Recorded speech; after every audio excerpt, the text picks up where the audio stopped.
When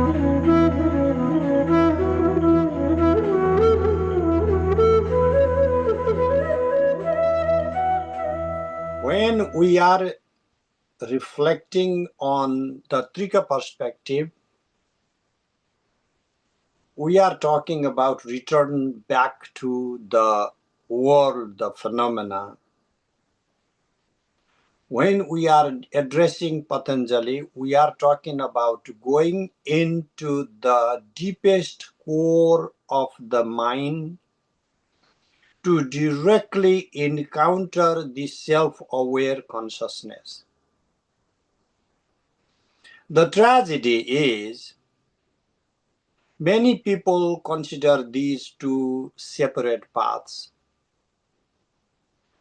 When someone becomes a yogi, he sees the project as to apprehend the mind, to understand vrittis, to trace back to the source, Purusha, Chiti, Drishi Matra, whatever the word you give, whatever vocabulary, this self-seeing or self-aware consciousness.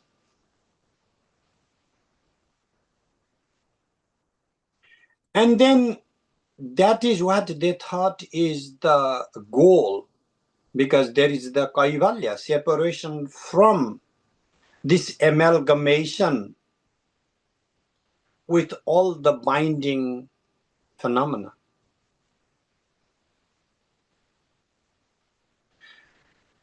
Now the Trika starts from where yoga left. You bring that absolute knowledge to your everyday modes of consciousness, to apply that non-dual awareness in your life. So that absolute awareness is blissful in itself. So you will find that blissful awareness flowing through the conduits of your sensory faculties, through your mind, through your ego, and apprehending all that is there to apprehend in the very form of Shiva, the Absolute.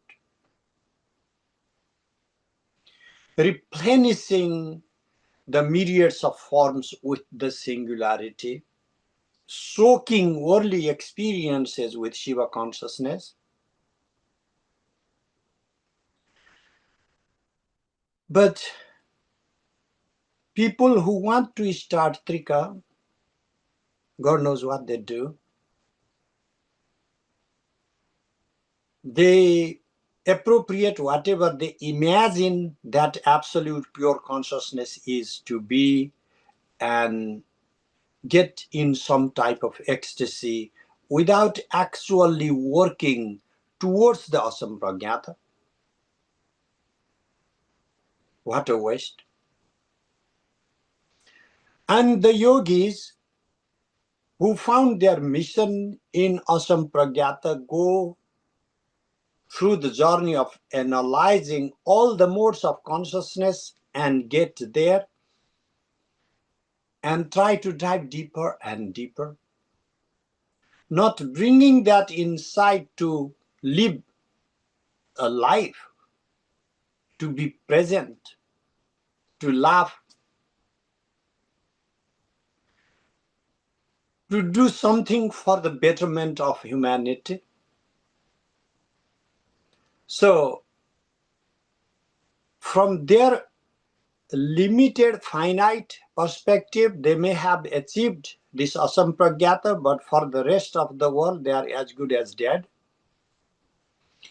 And those who start Trika without actually going to asampragyata ever in their life, they are fantasizing the experience they never have had. And then they are calling about bringing the experiences that they are just only fantasizing. So the best approach would be to use Patanjali's model or any other model of yoga to go to this singularity, to point to the self-aware, self-luminous consciousness, and bring that experience in every mode of consciousness.